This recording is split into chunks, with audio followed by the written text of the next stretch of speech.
Question was, how many of you, your father told you what sex was? And I just immediately raised my hand, and one other person raised his hand. Blew my mind. That blew my circuits. Because in that, as an adult going into ministry, I think I fully recognized the value in that. So 10% of dads in that group. It was something like that. Wow. It was something like 10% of not the general population. 10% of people who, are following after the Lord such they're going into ministry as part of a vocation. And it blew my mind. So that moment was when I was like, whoa, that must be a rare thing. My name is Tim Anderson. Welcome to Father and Friend, where men learn to live for the good of their families. Today we're with my friend Josh, and we're going to talk about fatherhood and some of the great things that Josh is doing in his family and some of the things that you can grow into. I hope you join us and enjoy the conversation. When you were growing up, was your dad a idea person? What was he like? Was my dad an idea person? I would say yes. Is that where you get that from? Possibly. Yeah. Yeah, I think that's probable. We're very similar in that our minds work similar ways. He leans a little bit toward mathematics. Okay. And me a little bit more toward engineering. So I'm a little bit more hands-on. He does too, to an extent, but I like when things broke in the house. I remember specifically like the dryer going out, and I'm like, I want to fix it. So I got in there and fixed it and ordered a part, and I'm talking like 13 years old. Yeah. And I remember the dishwasher. Something broke on the dishwasher, and you pull the dishwasher out, you look at the model number. Oh, you pull up on the specs on the internet, and oh, it's that part right there. So you call the company, and they ship one out to you. You pop it on, and it's fixed. Mm-hmm. I just love that stuff. And my dad's he's more mathematics. He's more variables. And I was thinking about this week, actually. He's more of a plug in the numbers and they work every time. Mm-hmm. And I'm more of there's a lot of possible solutions. There's a lot of possible solutions, that's how we're probably different. That's interesting. So is he, what does he do? Or what did he do? Is he still alive? Yeah, he is.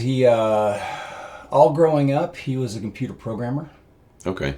So he wrote code, and so I do this, and then the computer does that. Right. Yeah. Yep. And there is a best way to do it. Yeah. And this is it. And I'm gonna find the best way. And even when we play games, he's like, I'm gonna find the way, the most efficient way to win. And this is like, add this, 1 and 1 equals 2. We're gonna figure out those variables, and I'm gonna lock in, and I win. And it happens every time. Yeah, it happens every time. Yeah. And that's just, I think that's the way his mind works. And he transitioned from computer code to working with people more. Now he went into management for a while, and now he does what's called change management for big companies. Oh, okay. Yeah. Mm-hmm. Mm-hmm. Maybe you can tell us a little bit more about your family growing up and what that was a little bit like. I grew up in a big family. I had 5 siblings, and I loved that. I was one of the ones in a big family that liked being in a big family. Mm. And what number are you? I was number 2. Okay. I was number 2 and the oldest son. So biblically, I still get everything. That's right. You still get the inheritance. She gets nothing. Yeah. So 1 of 5, you said? Mm-hmm. Okay. Well, 1 of 6. 1 of 6. Okay, 5 others. Siblings, okay. Right. So yeah, I have 1 older sister, 1 younger sister, and 3 younger brothers. Okay. And what was it like? I think like all parents, my parents changed as we grew up, and some of the rules changed, and you see your younger siblings get to do things that you didn't get to do, and but that's part of the journey. So you felt like your parents were strict with you and your older sister, and less strict with your younger siblings? Yes. And I think that's probably the way to go, rather than the opposite. It's like trying to get stricter. Trying to get stricter. Right. That usually doesn't go so well. Yeah. And that's fine. What's the distance between oldest and youngest? It's actually pretty far. My older sister is 44, and my youngest brother is, he's going to get me for this if he hears this, 26, I think. Okay. He's 26, so it's about the span. Yeah. What were some of those things that you felt like were fantastic?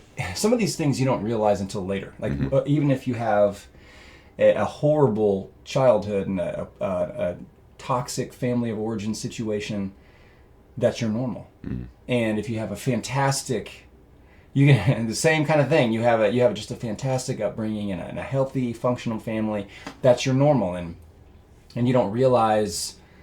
A lot of times, you don't realize what it was until you're older and you're looking back on it. And one of those things for me was that I'm just really grateful for my parents and my father. After I went to college, started going into ministry, I was part of this discipleship program where they picked people that were planning on going into ministry and they just wanted to pour into them and do some discipleship. So I was part of about 20 other guys that were thinking about pastoral ministry.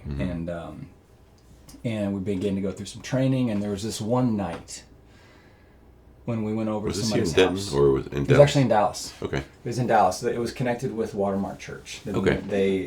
It wasn't something that you signed up for. They were aware of people who were involved, and they were aware of who was planning on going into ministry, and you're personally invited, hey, we'd like you to come and be a part of this. And so there were about 20 of us, and there was one night where we went over to one of the leaders' houses, and we were all in his living room, and he was just asking questions to us as a group. And one of the questions, and this is a group of men who are going into ministry, right?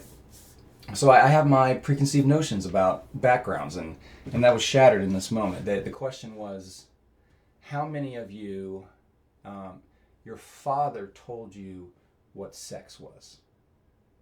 And I just immediately raised my hand, and one other person raised his hand. Wow. And that blew my mind. That blew my circuits. Because in that, as an adult going into ministry, I think I fully recognized the value in that.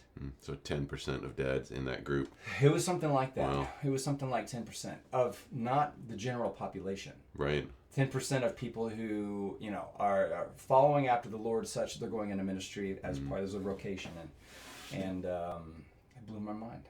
So that moment was when I was like, whoa, that was that must be a rare thing. I didn't know how rare. I figured, everybody in the church, that was a common thing. It's what you did. And even if you're not in the church, you should do that if you intend to be a decent parent. And I would not have raised my hand. I would have been one of those without my hand raised. Oh, sorry, Tim. Love to hear your perspective on that. Yeah, I still remember that awkward conversation, and I had no idea what it was. And he sat down there. We went to a movie, and then we went to Dairy Queen, and then we sat in the car with our ice cream, and he went through this conversation, and I was like completely stunned, and I felt sick to my stomach when he went through that explanation. And I think it was beautiful, and it was one of the things he did really well, and I'm thankful for that. I'm grateful for that, because I think it's something that I think that's one of the things that all dads should do, or partner with their wives in some way. Figure out how to make that conversation happen. So that because. So. Yeah. So he took you to the movies. Yeah. You went out. You went Dairy Queen. Dairy Queen. So you get ice cream. I was something like 10. Yeah. Okay, 10 years old. Something like that. No internet at the time. Yeah. So, what do you say? I mean, there was a was it super detailed? It was fairly detailed. It was like using correct anatomical language. Yes, using correct physiological language and biological parts. And this happens, and then this happens. And then this happens, and I was like, and I think I recall, I mean, this is a long time ago. I think I even recall thinking, there's no way he's right about that. Did he get all the way to like a baby comes out? Yeah, he did. Okay. Yeah, and then this happens, yeah. And I also remember thinking in my mind, I vividly remember this. I remember thinking in my mind, like, just kind of freezing with wide eyes and thinking, that's disgusting. And I didn't say that. I just thought that. And like after a long silence, he asked me, "Does that sound gross?" And I just nodded my head. And he said something like, "That's probably good for right now. That's okay." I was like, "Okay." He was like, "It's fine. Later, you'll be all right." Yeah, and he knew things that I did not know. Right. And now understanding that one of the tools of the enemy is to twist what God has designed for good, something, a good gift, a beautiful gift. Satan wants to take those things and twist them into something bad and sinful, and so that's one of the, the world wants to do that, and so many in the world believe sex to be something that it's not. And those things are being shouted at all of us. And I'm leading a small group right now of senior boys. And one of my things for them is the world saying this about sex. And that's not true. And this is why it's not true. And it's so easy to believe those lies. And I think it's so valuable for the truth. The first time you hear about what it is, to be the truth. You know, you don't want the first thing to your kids to hear to be a lie about what sex is. Yeah, I'm with you on that. And so just like let the first thing they hear, even if they think it's gross, even if you are, even if, are we too early? You don't want to wake something up. And I've heard all those arguments, but I don't know that there is a perfect time. If we knew the day, if we don't say anything, and we knew, okay, this is the day on this date in 2033, Johnny at school is going to tell my son Billy this. Well, then I'm going to tell him the day before. Right. I'm going to beat him to the punch. Subtract one day, and I'll do it then. You want to wait as long as possible, but not too long, and that's the perfect day. There's no way for us to know that. And I just think you don't want them to hear the lie first. Yep. Yeah, I was one who heard the lie first. Yeah. What was that like? Man, I first saw pornography when I was somewhere between 7 and 9. Oh my gosh. And I remember when my mom eventually mentioned something. I had an interest in another female, and my mom mentioned something about, it's good to be attracted to another female, and she was trying to sort of do the dance about, that emotions towards someone are good. And I remember feeling very awkward already. I mean, it's awkward when your mom hasn't or dad hasn't talked to you about something like that, and it's not a normal conversation, and then they start to talk about things like that. And I think even in that conversation, she was only talking about kissing, but it felt disjointed from my experience. And I don't think I told my parents that I had seen pornography when I was that age until I was well into my 20s. I finally told them. And, my mom was sad, I think, that she was not aware of that situation. But yeah, I definitely spent many years with the lies. So. It's hard. Yeah. That's hard. And that's the plan of the enemy. It is. Yeah. And so I definitely want to change that for my own children as well. We have a couple of great books that I've actually really enjoyed that have different age brackets, and they have a very appropriate way of telling the story of God's design for marriage and sex.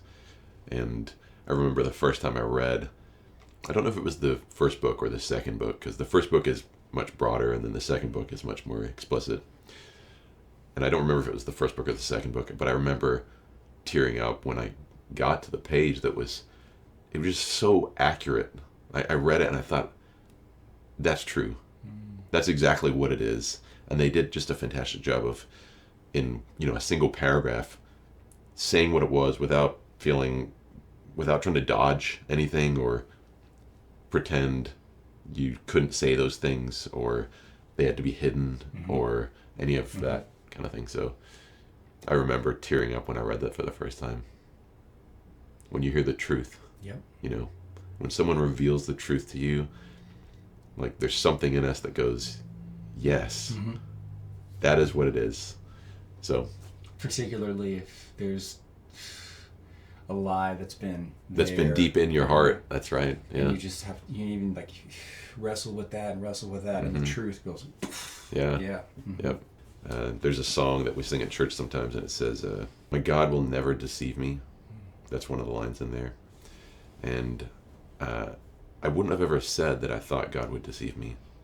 But I think somewhere inside, there's that trepidation of, I don't know what God would do. I don't get to control God. And God can do whatever he wants. And can I trust God? I wouldn't have said that God would deceive me, but I am kind of saying that when I say, can I trust God? Would he tell me the truth about that he has my best interest in mind? That he has my good in mind. That for all those who love God, things work together for their good. Is that true? Ultimately, right? Yeah. So that's one of the big ones. Yeah. So it's good. Yeah. So tell me, your dad. So he talked about sex with you. That's fantastic. So that was one great thing that you appreciate about your dad, that he was open about that. Yeah, that kind of leads me to just another thought about, just connected with that, conversations. I just think about conversation. That was a conversation I had with my father. One of many. So he spoke with you. Yeah. Did you feel like you were his friend growing up? It's a good question.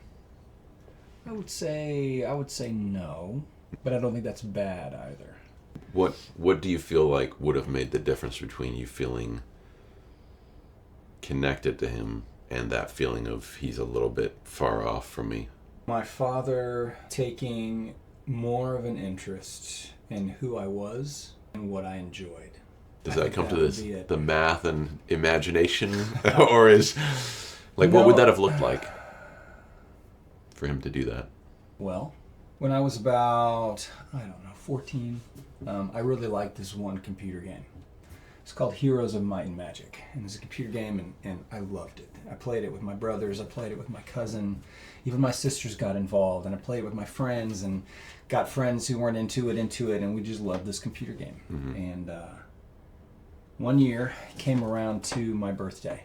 And my dad, and I'd been wanting my dad, hey, Dad, come play this game. No. And everybody knew you liked it. Everybody. This wasn't knew. a secret. And this was like, I got into trouble for playing it too long, and I would sneak in at night and play the game. So you rightfully got into trouble. Sure, absolutely. I rightfully got into trouble.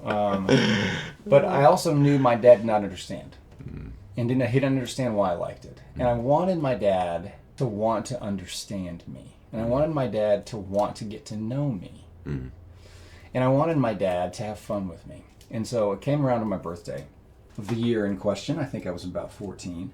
My dad did a pretty good job of asking us over the years, hey, what do you want for your birthday? So for this year, he asked me, hey, what do you want for your birthday this year? I said, Dad, I just want one thing. One thing. He said, what? And I had already thought about this, and I was ready for this conversation. I said, Dad, I just want one thing. I want for you to take one day off of work. One day off of work. Stay home all day and play my game with me. Play Heroes with me all day. And he looked at me and he said, I'm not doing that. And he got up and walked away. And it was crushing to me. It was crushing. So there's this, I know somebody who uses this story and from my life as a ministry tool, because it's also how we in youth ministry connect with students. We can be interested in ourselves, and we can try to get them to do what we're interested in. Or we can do what one of my youth ministry professors said is a type of cross-cultural ministry. The students today, they're in a different world. They like different things. They're in a totally different culture than we are. And so if we're gonna show them that we care about them, because they're not gonna care about what we know until they know that we care, right? So we're gonna show them that we care about them by showing, hey, I want to be interested in what you're interested in. And I know somebody uses this story from my life and my father as ministry, get to know them, do what they are interested in. And my dad didn't want to do that, and that was just crushing to me. That he was like, what I heard him say and do was, I don't want to get to know you. I don't care what you're interested in. I want to do what I'm interested in. That's what I heard him say. He didn't say those words exactly, but that's what he demonstrated, and that's, So I think, to circle back around to connection, I think that's how you connect with your kids. So it sounds like it was a pivotal memory Yeah. for you. For sure. Do you feel like that was something that's an example of something that happened as on a regular basis, where you would have something you're interested in, and he was like, no thanks, I'm good. I think that at a young age, Or I'm busy.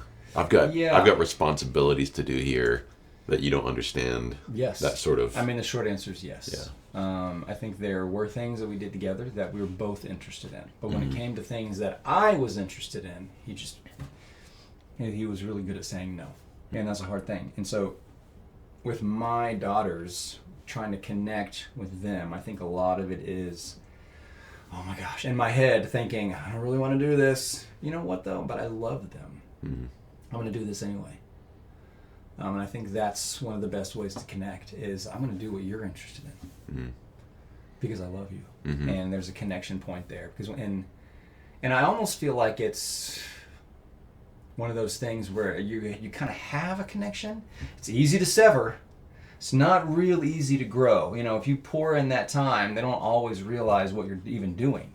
They feel it when you don't do it. And I think it's easy to do damage in that. But, you know, you pour all this time and energy, and that's just a very slow thing to grow, while an easy thing to damage. Yeah. Do you feel like that for you transfers into your marriage as well? Like that perspective?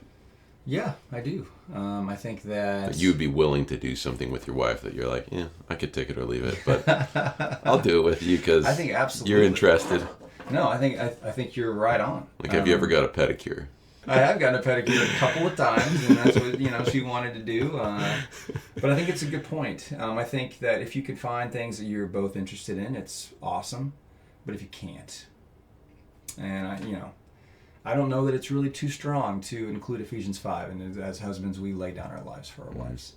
And your wife wants to dance with you. I don't really like to dance. Your wife's like, come dance with me. It might only be like a 6 important to her, but for you to say no could be devastating. So you have that dance to do. Like, okay, I want to show you that I care. I want to show you that I love you. Yeah. No, that's good. In some ways, I think about dancing. We're sacrificing our desire to feel secure because maybe we feel insecure about dancing. And so we're saying, despite my insecurity, I'm going to do it anyway because I care more about you and our relationship, and I'm not going to try to preserve myself, my own reputation, or whatever that may be that makes us feel awkward or embarrassed, maybe, for some people. You are more important than my feeling about that. Right, my feeling about those things. Yeah. And Tim Keller says, circling back to marriage in general is apt, I think, in this conversation. Tim Keller says, this is a bit of a paraphrase, but I think really close. Every marital struggle, every marital dissension comes from a root of selfishness, from self-centeredness, I think is what he actually says, self-centeredness, like everything. So if we're just going to say, like even in that moment with dancing, I think you can see that pretty clearly, like, I just don't feel like it. I'm going to choose me instead of you. Yeah. And that's what we do, and that's when things begin to, distance is created, or you can connect just by saying, I'm going to default to her preferences. So you have an opportunity to connect in the same way that we do with our kids. That's good. So, your dad was great conversationalist, lots of great conversations. He liked to tell stories, still tells stories, and he's pretty good storyteller, really. Struggled with the jumping in as you're growing into maturity and learning what you like and what you want to do.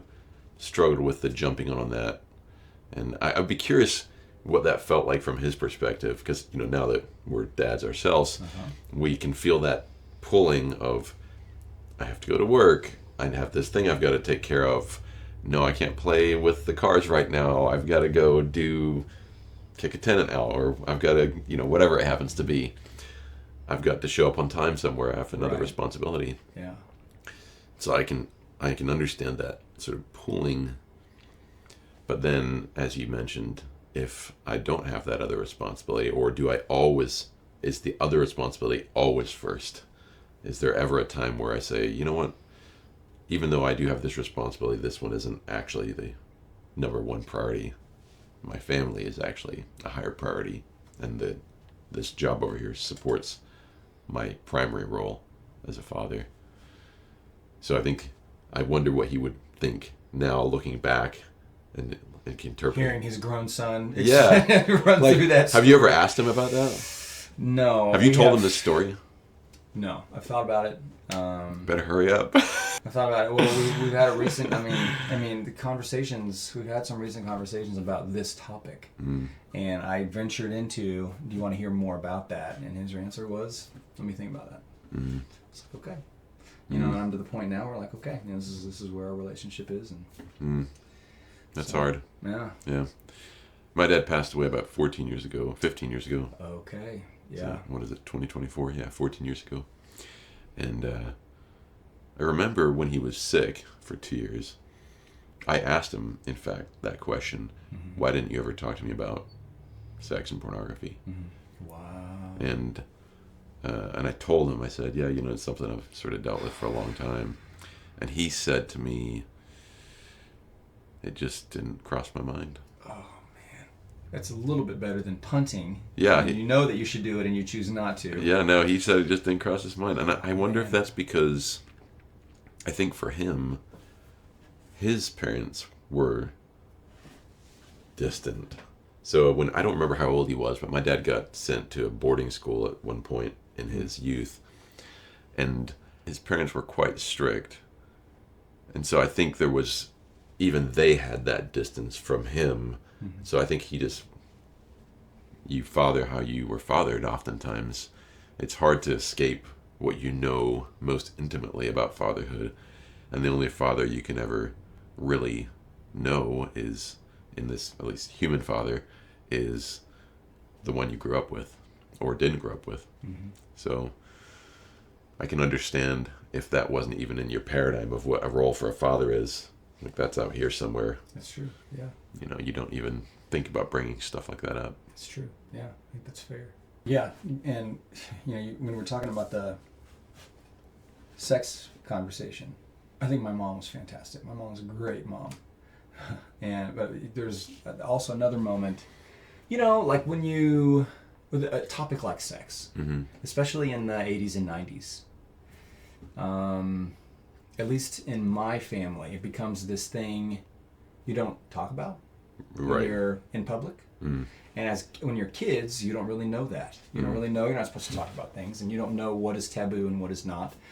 And it's not like your parents sit you down and they're like, okay, kids, here are the rules. When you're in public, don't say these words. You can say them face to face with me. Don't bother your mother. Talk to me, or whatever the rules are. You don't know what those rules are. And so, like, for me, we're watching TV.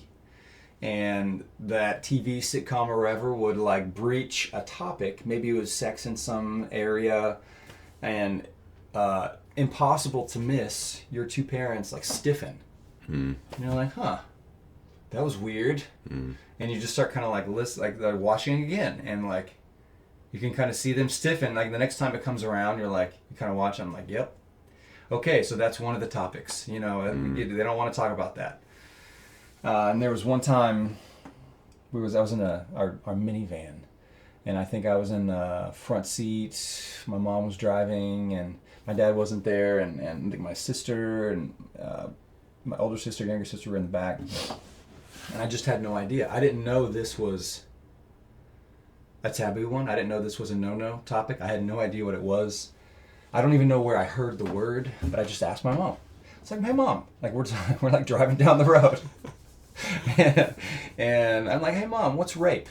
And she like instantly was like, we're all in the car. My older sister did the stiffen up thing, and I was like, what gives? What is that? Just tell me what it is. Right. And my mom's answer was like, ask your father. Like, that's literally what she said. And I was like, Okay, well, guess what? I didn't ask my father. Right. Because it was all of a sudden so apparent that she did not want to talk about it. That my dad probably doesn't want to talk about it. This is one of those things that's hard to talk about. So that became a moment for me of one of my goals with my girls is to be a dad they always want to talk to.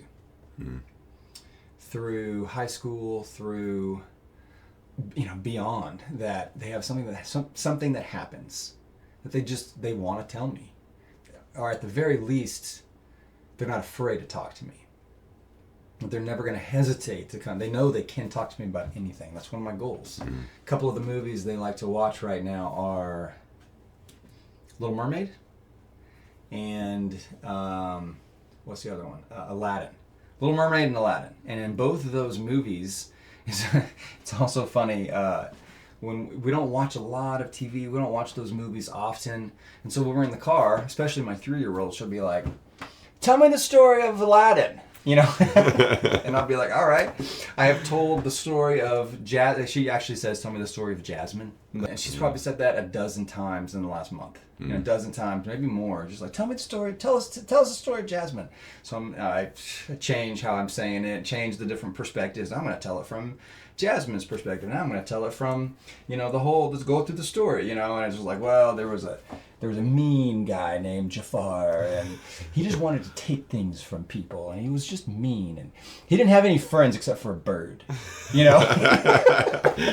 So you just go through that, and when you get to Jasmine, and she felt she was bored because she couldn't get out of her house, and she wanted to go try the market out, and so she crept out. And when I get to that point in the story, I always say something like, why didn't she just talk to her daddy? Why didn't she just talk? I bet if she had said to her daddy, hey, Daddy, I really am bored. I really want to go into the market. Tell me when I can go, or send some of those guards with me, because I really want to see the people. And I'm just like, she didn't talk to him, did she? She didn't go and talk to him. Why didn't she do that? She obviously has a great daddy. I mean, they have a good relationship. Talk. And just want to, any chance I get, like, girls, like, you can always talk to me. You can always come talk to me. I want you to have fun. I want you to enjoy things. I never want you to be frustrated. That's going to happen, but I don't want that. The same thing happens in Little Mermaid. Just talk to your dad. Talk, and she obviously, in her defense, she tried. And my brother tells me this. Well, she did try. Well, keep working at it. Keep working at it. Don't go to the sea witch. Run off. Have one conversation and go to the sea witch. It's like, just talk. And I always want them to know they can always come talk to me. And so, like, even if it's a conversation like, hey, Daddy, what's rape? It's like, okay. Give them a true answer that is at their level, whatever it might be. And obviously, like, my girls are 3 and 6. They probably never heard that word. But if my 6-year-old, and I was probably, I don't have no idea, I'm throwing out ages, but probably 12-ish when I asked my mom that in the minivan, and she told me to ask my dad, if my 6-year-old said, hey, Daddy, what's rape? Don't just be like, I'll tell you when you're older. Talk to her. Have some kind of a conversation that involves truth. We haven't even had the sex conversation, but I mean, that's a good example, because even something like that could be as simple as when somebody takes advantage of somebody else. Yes. And that's true. Yes. We don't have to say the explicits of what happens in a rape. That's right. But that it's when someone uses their power and force for the ill of somebody else and to satisfy their own selfish desires. You can say a version of that that is true and is appropriate for whatever age is asking. They're asking for they're not asking for, they don't know what they're asking. Clearly. They don't know what they're asking. Right. But you can give them what they are asking for, which is, what is this? They're asking, what does this word mean? When I hear this in conversation, what box do I put that in, Daddy? I'm like, well, it's a mean thing. It's a mean thing that some people do to others. when they want to take something that's not theirs. And it's a very special, you can go a little bit deeper, like it's not like stealing. It is a kind of stealing, but it's just when somebody's really, really mean. And that's a 3-year-old version or a 6-year-old version.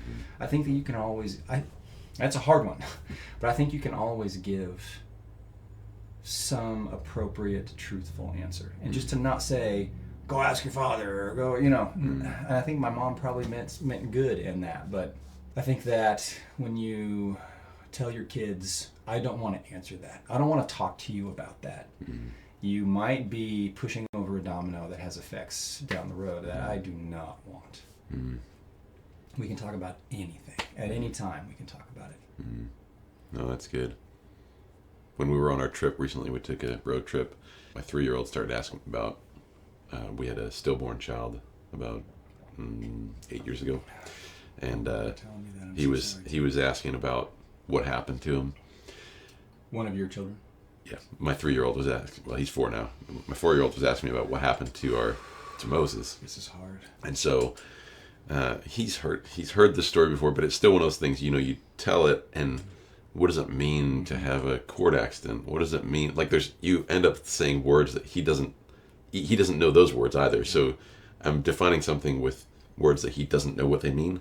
So then he's asking about those things. And I've gone down the rabbit hole so many times. And this time I thought, you know what? I'll just tell you the whole story from the beginning. So I told him the whole story from the beginning, which of course elicited... I met your mother. Yeah, I mean, it was basically... I was like, okay, look, when mommies and daddies get together, Oh, yeah. And so I told him the story from the beginning, which elicited a whole lot of other questions, such as, why do they put people in boxes when they die? Or what happens to someone when they... So wait, they put them in a box, and then what? And so now we're like going down this rabbit hole of all those different things. And are all your kids involved in this conversation at this point? They were all in the car with us, They weren't participating, but it was mostly just him, The older ones are... So Jubilee was old enough that she remembers Moses. And Ezra would just remember Moses. And then Naomi, I think she was 3 at the time, is that correct? Maybe 3 or 4. So she doesn't really remember, but she remembers from seeing pictures. You see a picture and you go, oh yeah. So she's in some of the pictures. But that would be another example of, I could have said... Brushed it off. Yeah, we're not going to talk about that right now. Let's move on. Many parents do. Yeah. But that would be related to maybe grief or loss. Maybe not like trauma or things that are, or something that's done to you, like a rape, or some other difficult conversation.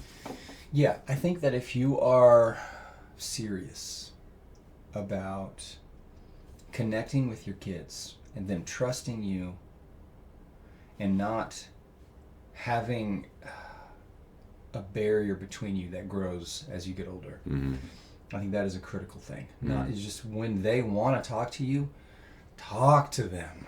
Never tell them later, or we're not talking about that, or whatever it is.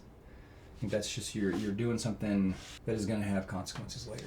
So you've mentioned 2 things so far. One is the importance of talking to your kids about sex in an appropriate way early and being the first. And the second one was ensuring that when your kids come and ask you a complicated question, that you make your best attempt to answer it at their level and not push it off for some later time. Would those be at least 2 of the things that you think every father ought to work towards and do? Oh, absolutely. Yeah, for sure. Is there another one? Is there a third one that you are passionate about every father doing? I've been able to hone on one thing that I think they did really well that pushed me toward where I am today and avoiding a lot of struggles that a lot of my friends had. And that is that they didn't try to be the only voices in our lives. What they did was they kind of vetted other families. And when they vetted other families, they let us be around them as much as we wanted. and there were friends our age, and mostly it was about friends, right? I want to go hang out with Kevin. I want to go hang out with Ian and you know, Caleb or whatever, whoever it is. But they knew them. They knew the parents and they trusted them. So they were okay with it. And maybe that's becoming harder, but I think it's absolutely critical to do that, to find other adults who love the Lord and whom you trust to be with your kids. Because there were times when, so many times that I'd be at my friend's house and his dad would be over there. And I'd just be like, hey, so-and-so, what do you think about this? And he just turned and be like, let's talk about that. And we would sit in a chair and he would talk to me. And those times in my life were profound, profoundly impactful. And in some ways, those men stood in the gap for me that was left by an imperfect father, right? And so we're all imperfect. We do have those gaps, and I think that's part of us being designed to live in community, because we have those gaps, and those men did that for me. They stood in the gap and filled in those gaps. They when I asked about hard things, they answered me, and they took it seriously. They didn't brush me off. And I suspect, not that my dad specifically is like, oh, you know, he's not going to brush my son off if he asks a question, but more broadly, I think that's a good family, and I think that the father of that house is a man of integrity. And so if my son's over there, I don't have to worry about it. And that's true. He didn't have to worry about it. Nothing ever weird ever happened. And more importantly than, maybe not more importantly than that, but in addition to that, there were definitely times when I was just kind of like, I'm not even sure I knew what I was doing, but just kind of like, hey, I have an important question that I care about your response. And that happened with just multiple times with different families and different dads. And I don't think I would be who I am without without that direction. There's one man in the church that I was like, hey, I would love for you to, I actually said this to him. I was like, hey, I'd really like for you to disciple me. I kind of singled him out as, I'd like to be like that. And so he was kind of like, okay, sure. And we started meeting weekly. And how old were you? I was probably 17. Okay. So I'm 17 in high school, just like, hey, I'll do that with you. And we went through some scripture, memorized some scripture together, talked about life. He shared some things that he was struggling with. And I just saw another example of, oh, this is how a godly man acts. This is how he goes through life. This is how he deals with struggles. And again, like, I don't think I would be who I am if my dad was like, no, you just only me. And I think that is something I see my friends doing. Just like, no, like tight. You can't no exposure to other families, and I think we need each other. I think that we need other fathers, other mothers, to be another voice into our kids' lives. That's good. So you have to be careful. You have to be really, really, really careful. In fact, there are times when, thinking of 3 instances when their families and we were around those families and friends with those kids, and then just mysteriously we weren't.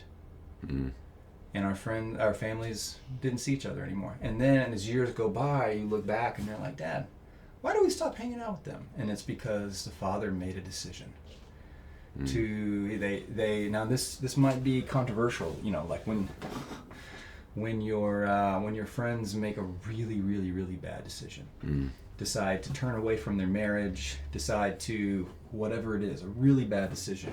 And I think there's responsibility in community to lean into that and speak truth, but to shield your kids from that.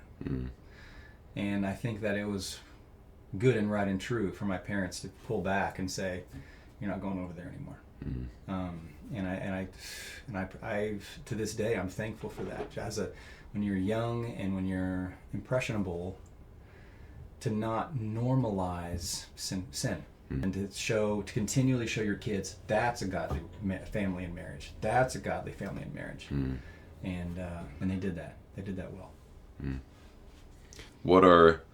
Give me like 2 to 4 things that you're doing now that you believe every dad should do with their children, One of with those their family? One of those we've touched on, and maybe more than touched on it, but how important it is to connect with your kids. What's the what does that look like on the practical level? There are two things that I think we do well on that, and if you have any others, please, I'd love to hear those. There are two things that we do that I think are critical. One of those is we have daddy-daughter dates and mommy-daughter dates. We go out and we express to them, I'm doing this because you don't have to say this, but that's what you're expressing to them by doing it, is I am here to just spend time with you because I value you. What do you want to do? We'll go do that. And those one-on-one times are critical. And then the other thing is, as a part of that, or as a part of just daily, day-to-day life, when they say, Daddy, come play with me. Matt Chandler calls this lay your yes down. If it's something that you can say yes to, say yes. Mm-hmm. Don't get in the habit of just saying no, ever. Because you're a little bit busy, or you just don't feel like it, or just say yes. If it's possible to say yes, say yes. And there's kind of two reasons for that. One, it's an opportunity to connect. And the second is because your no is coming. Mm-hmm. There's gonna be, you can't just always say yes. There's a time coming when you have to say no, and you want and need a history of yes when those times come when you say no, because then trust can come in. But if it's always no, then when you have to say no, this is really important, and you have a history of no, and I think that's not a good way to parent. But if you have a history of yes, and you can say, you know me, you know that I want to say yes. You can trust me. There's a reason I'm saying no, even if you don't understand it. Let's go say yes to something else. And I think that trust is developed over. They begin to trust that, oh, he does like to have fun. Oh, he does want to spend time with me. Oh, he really does care that I do what I want to do. So if I want to do this and he's saying no, it's hard, and they're gonna feel like you've betrayed him when you say no. But I think that history of yes is crucial. And the other reason to say yes, and this one's harder to describe, and it's the first thing I said. I've noticed that even in the little things, when I say yes, for example, Daddy, throw me in the air. Again, and I could just be like, oh, I've done it 5 times. Let's take a break. Or can I just keep going? Like, what happens? Now, I've wondered this. Like, how long will she go? Can you outdo them? That's a question of mine. And so I'm just kind of like, I've done this a few times, and let's just go until she quits. I'm gonna go until she quits, and just throw, and there's sweat, and like, go again. Yes, I love you. Throw it again. There comes a point when she's done, and there's like a sigh.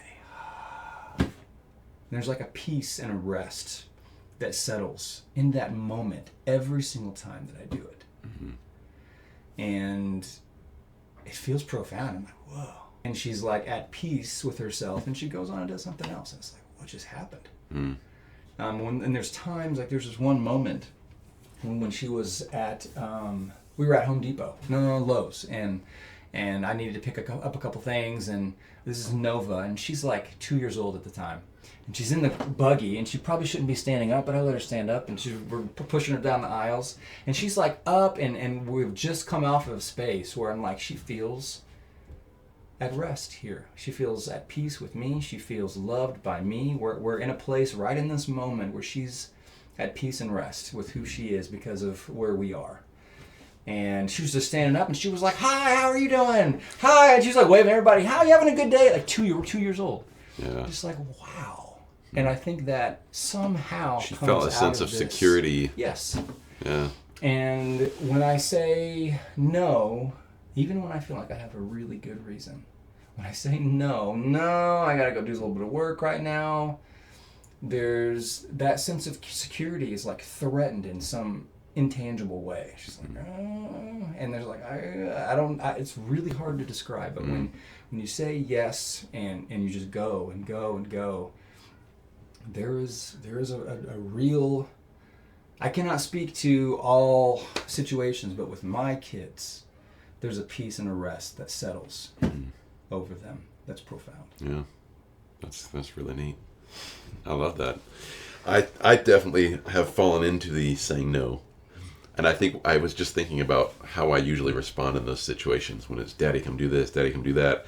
I'm like standing at the front door about to open the door to walk out. It's like, no, Daddy, come here. And I think I probably waffle because I don't want to say no. I don't want to crush them and be like, no, I don't want to play with you right now. So sometimes I falter and I'll waffle on I don't think I can play with you right now. And it's like, I'm basically saying the same thing. Right. And I should just get better at saying, when I come back, we can play. Or tonight.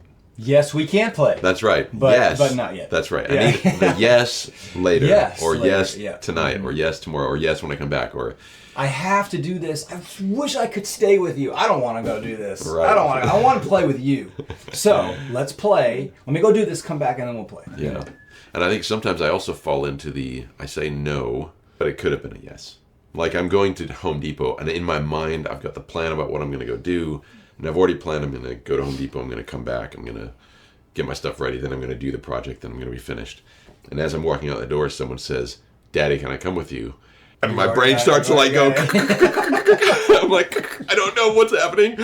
I don't think I'm going to finish what I want to do if I say yes to this. Brain breaking. And then I'll say no.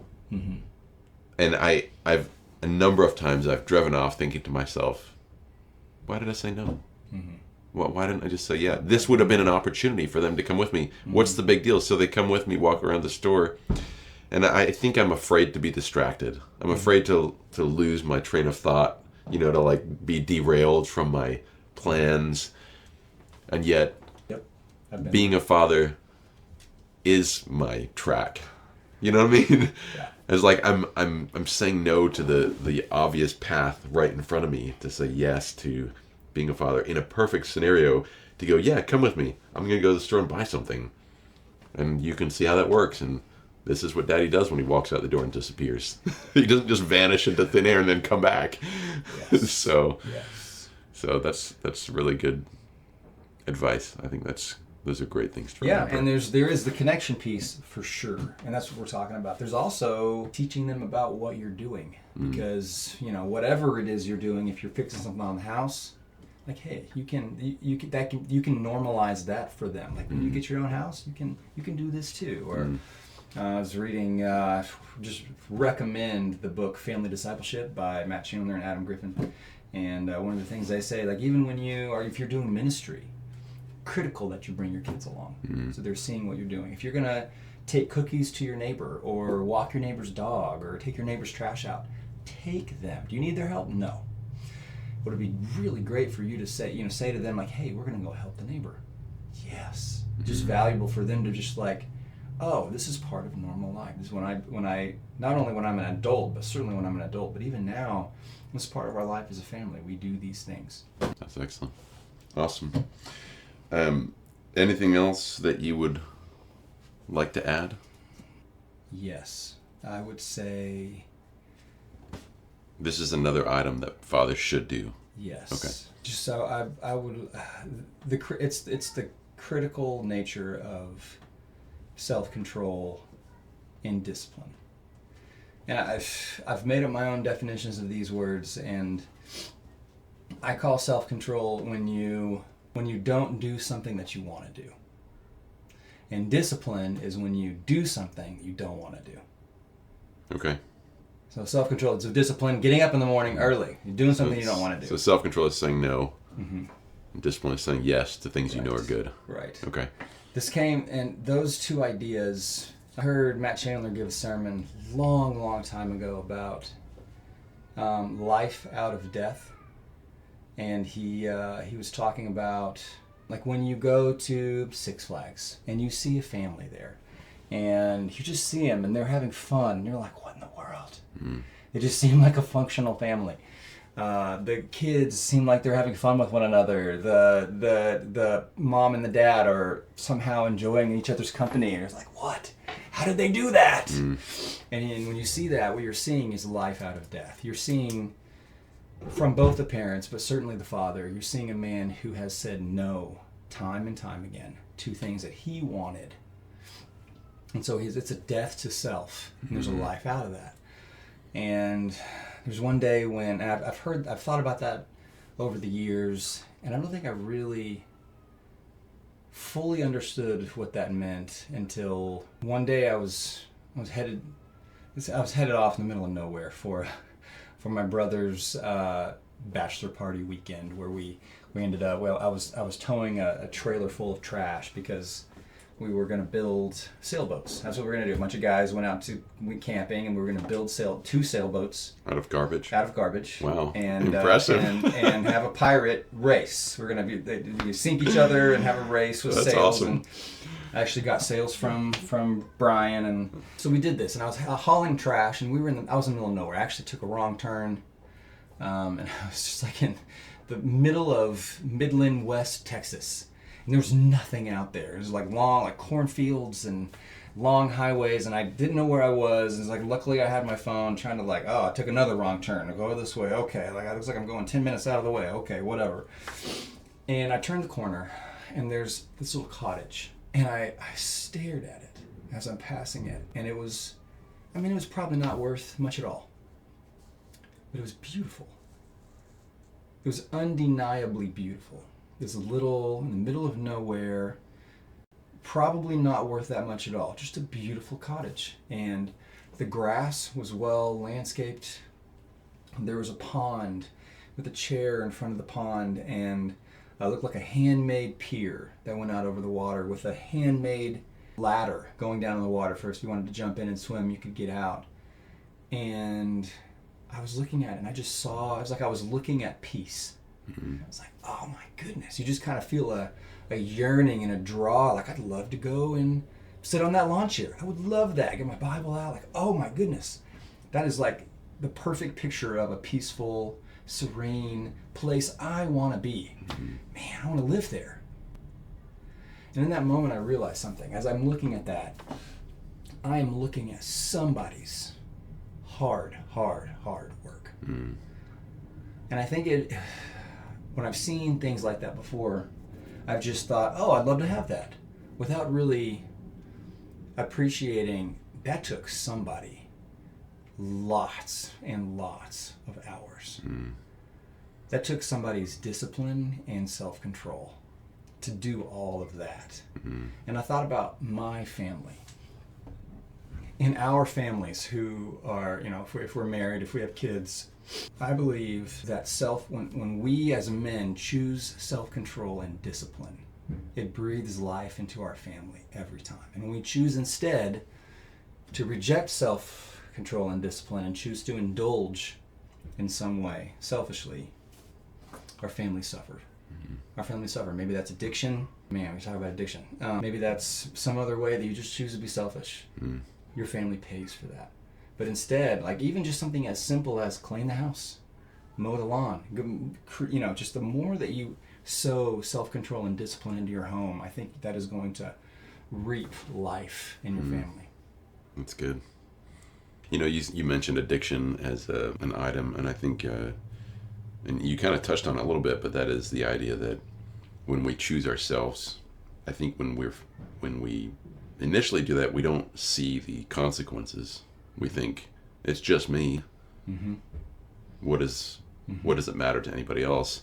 I think I realized at one point that the idea of opportunity cost is here, that you're always stealing from something else. Yes, you are. You're always choosing. When you're choosing something, you're always not choosing something else. Exactly. And I think that idea plays into that when you choose yourself, you're not choosing somebody else. Or when you spend time doing something that takes away from your family, or that you would have instead, if you hadn't done that thing, you would have spent time with your family, or you would, even something as simple as, let's say it was something relatively innocuous, video games. I stay up late playing video games, Mm-hmm. I'm tired the next day. Mm-hmm. That means my family does not get to enjoy rest at Tim. Yes, Tim. They get to enjoy tired and irritable Tim because he would really prefer to be playing video games late at night. That's right. So something even that simple. Yes. I've stolen something from the people who God has put in my sphere of influence because I chose something for myself. Yep. So And I've done the same thing. Throw out a random movie, Moneyball. I love the movie Moneyball. Nothing terribly sinful about watching the movie Moneyball. But not only does that exact same thing happen to me, I'll stay up late at night, I'll be more tired in the morning, and my family pays for that. Pays a cost. Yep. There's also something that happens when I turn off that movie. I feel like on some level I have allowed Hollywood to disciple me in some way. In a way that when I could have used that time in another way. I could have fed my soul in another way. There's so many arguments against this, like, oh, those things are fine, but you really could have done something that would have stirred your affections for Jesus, and been encouraging to your soul about parenting, and set you up for a better night's rest. Yeah. Yep. And I think maybe there's the delusion of, especially in entertainment, there's the delusion that so I find that I'm often drawn to that because I don't want to think about, I want my mind to stop thinking about whatever it is on my mind. I've been working all day, it's like going, and if I watch a movie or entertain myself, then I will now be like one track on this particular item. So it's an illusion of rest. But when I'm done, my mind is not rested. Now my mind's geared up because I just watched people shoot each other for 2 hours. Never mind the question of, finding entertainment and glorifying murder or some other thing. That's all the conversation. Yeah, But even if we just talk about the idea of rest, the idea of sometimes we look for rest in a place that we actually get the opposite. We don't get rest. We get more anxiety, more heart rate built up, more emotional intensity, and never mind, now my mind is filled with the thoughts of the movie or whatever it was I was doing versus maybe it just needed to be quiet. Maybe I needed solitude and I didn't give my mind the thing. I've been thinking about this a lot recently because we talk a lot about taking care of our bodies, eating healthy and exercising, and I'm reading a book with Ezra, which is called Thoughts for Young Men by J.C. Ryle. It's good. I'm real pumped about it. It's been a good read. But he mentions it in here, and that is protecting your mind. And I think in our culture, because we're so used to media and endless scrolling, and not even that, if I endless scroll on Facebook Marketplace, nothing particularly, destructive is there. But the idea that I'm not protecting my mind, I'm not choosing what's going to go in. I'm not saying to myself, these are the things I'm going to let in because these are good. These are the things I'm not going to let in because these are not good for even just my mind and my heart and my spirit. What do I love? You mentioned stirring your affections for something. I think there's something very true about that. And I've been thinking about that recently because I've been thinking about, I want to help my kids as they grow learn not just to protect their bodies, but learn how to protect their minds. And I think that comes with what you were saying, self-discipline and self-control. So. Yeah, why is it that it seems like logic doesn't win out? Like when those times come around, like, oh, I wanna watch a movie or I wanna play video games, it feels like you're being drawn into rest. Yes. It really feels like I just want to sit and give myself over to this, really. Yeah, that's right. And it just feels like if I could do that, that'd be so restful. But if logic has to tell you, like, has that ever occurred in your history that you feel like, oh, I feel so rested and at peace because I did that, because I watched Jason Bourne. Right. Like no, that has never happened. And certainly for me, there are times when I'm just like frustrated about work or something, and you're just like, I just want to escape for a little while. So you do that, and you're being fed all those things, and you've opened your mind up, and you're being taught something. You are. Yeah. And afterwards you're not at rest. And you have to turn... The issue is still there. The issue is still there. That's right. Nothing's happened. Nothing has happened. You've done nothing That's right. to help your situation. Arguably, you've made it worse. Right. Your mind is You've just delayed it. That's right. And yeah. now you have less time to do anything about the issue.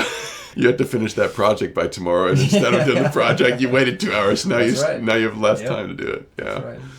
Oh, so good that's so true. Yeah. Why is that? That's a good question. The short-term thinking, our sinfulness, original sin. Deceitfulness of sin. Yeah. Yeah. The deceitfulness of sin. Pleasure seeking. Gosh, what are all the reasons? Maybe unthoughtful living, just being dragged through the day instead of really thinking about what my purpose for today is. Mm-hmm. You're talking about marriage. Yeah, I'm talking about marriage. And how important that is. And how hard that is. So specifically, how hard it is to love your wife well. Maybe said better, how hard it is to have a flourishing marriage. Your wife feels loved well. You feel unified. You're going to bed at night and you're like, this is great. That kind of dynamic. And feel the companionship of being together. And so many people just feel like they either feel like it's fallen apart or it is falling apart. And they're talking about divorce. Or they've just come to the point where just like, we've hit static and we're going to live as roommates for the rest of our lives. And for me, there's been this like wrestle between what does it mean to really lay down your life for your wife? Is it just to love her at all costs? Just love her. And it feels like there's a tension, or not, it feels like these are actually not a tension, it feels like these are opposed to me. Or do you, I'm talking about the book Boundaries by Cloud and Townsend. I'm not familiar with that book. Very widely, commend it. It's definitely worth a read, at least. Boundaries. Are there times to say no? No, I'm not doing that. Or no, that's not okay. Be a little more specific. No, don't, you can't. That's not appropriate to say to me. That's not, so just as just those two things, love at all costs. There is a time when you can have boundaries. And what do you mean by love? I think what I'm talking about specifically are times when you feel wronged. You feel like I've been really wronged here. Mm-hmm. What do you do when you feel really, really wronged? Mm. How do you respond in that? And I think some would say just forgive and love, and some would say it's okay to say no, that's not okay. Mm. So there's a different response, and there's this third path that I feel like God is drawing me into, and it is this thing that happened. I don't know if I've told you this story or not, but there's this one. I don't know if this is a good thing to have on here or not, but I was getting my girls ready for school one morning, and my wife was just harsh. We all have bad days. This is one of hers. She was having a bad day. And so it's not fair to pick this one day out. She was having a bad day. So she was having a bad day, and she was very harsh. She was so harsh that it hurt. It was painful. Sometimes I react. This particular morning, I didn't react. I just kept my head down and let it, we got the girls in the car, we got to school, and it was so bothering me that I was just I was in between screaming and crying, it was very painful. I didn't know, I was just I got the girls into school and got back in the car, and I don't know if this is you, but my favorite place to pray, one of my favorite places to pray is the car, because we're in 2024, somebody sees you talking, they just assume you're on the phone, So I'm praying, the doors are shut, and I'm driving along, and I'm just literally yelling at God. What, God? What am I supposed to do? What? What do I do? How do you respond to this? How is it to yell back and say no? That's probably not the right response. What is it? Is it to in the middle of the moment be no? Is it what do you do? How do you respond? What is the godly way to respond, God? Because I don't know. I know the word. I think what is the right response specifically? Can you just break silence, God? Just verbally, tell me, what do I do right now? What do I do?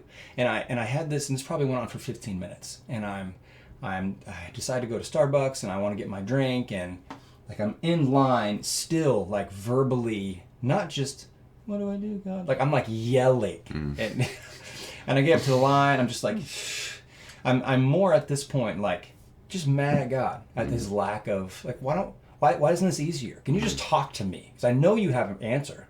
I know you are all wisdom. So just tell me. And we're having this conversation. It's all me talking.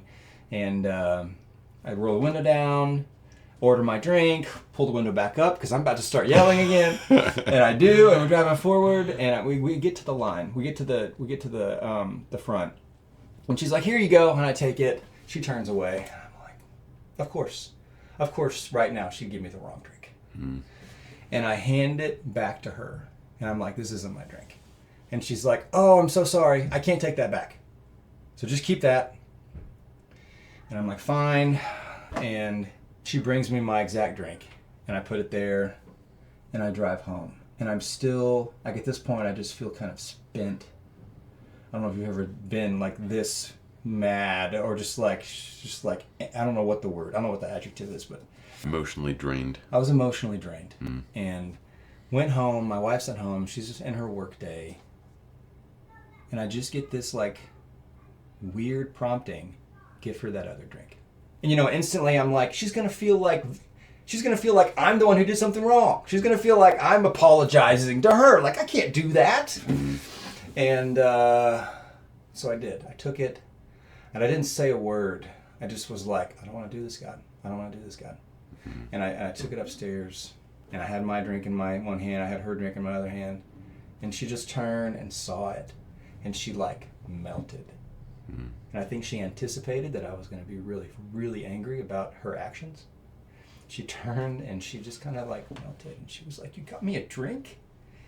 And it was kind of like, even after I acted the way I did, and she like stopped, and she was like, "Josh, I'm so sorry. Like, I'm so sorry about how I acted. Thank you." And she like looked at it, and she looked at the drink, and she goes, "An iced venti, vanilla cold brew with sweet cream, light ice. You even know, like, I didn't know you knew my drink." Wow. And she's like, "You even got light ice. Like, I had no idea you knew my drink." And she gave me a hug, and I was in complete shock. Like, complete shock. And like like I say, I know the word, like all those verses, repay evil with good. Repay evil with good. And if you've read the book Sacred Marriage, also fantastic book. I would say even more. Have you read that book, Sacred Marriage? Oh, it's so good. And there's a part in there that just talks about stop fighting. Like, it wasn't you should stop. It was more a first-hand story, a first-hand account of a man who just at one point in his marriage decided to stop fighting for his rights. And he just decided to instead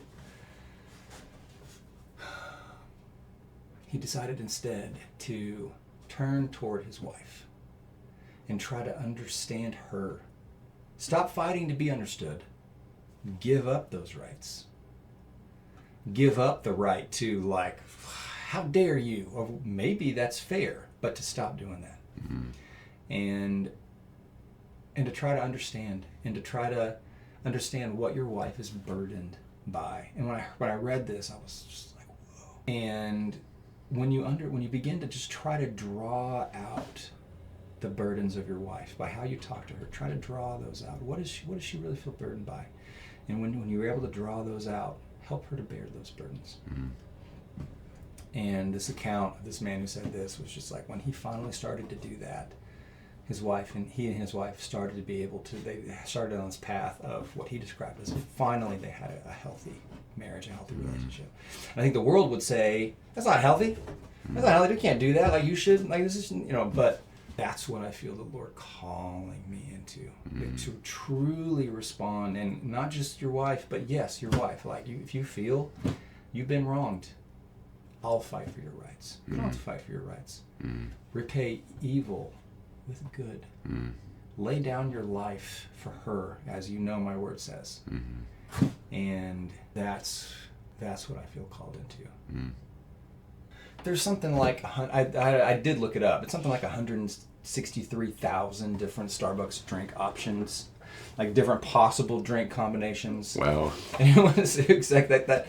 Now I've like I in that moment I took credit for it. I told her later I didn't have any idea. You're like, you're welcome. It was more like what just happened. Right. What just happened? Like she apologized. Like what happened just now? And I can't promise that's going to be your experience when you lay down your life. That Right. It may not be kisses and hugs. It might not be, No. and sometimes it's not. Yeah. But to give that to the Lord too, and I've now heard her order that exact same because I've actually been paying attention now that is her drink, a iced venti vanilla cold brew sweet cream light ice, and she handed that to me. Wow, love that. That's fantastic. Man, praise God for just doing what God does, I guess. Yeah. Fellow fathers and friends, so glad you could join us for this episode. To stay connected, visit our website at fatherandfriend.com. Sign up for our monthly newsletter or follow us on Facebook, Instagram, and other social media sites. Be sure to like, follow, and share with fellow dads and families in your community. If you have a topic you'd like us to discuss, send us a message and let us know. Until our next episode, keep showing up, loving deeply, and making an impact for the good of your family. Thanks for listening, and we'll see you next time on Father and Friend.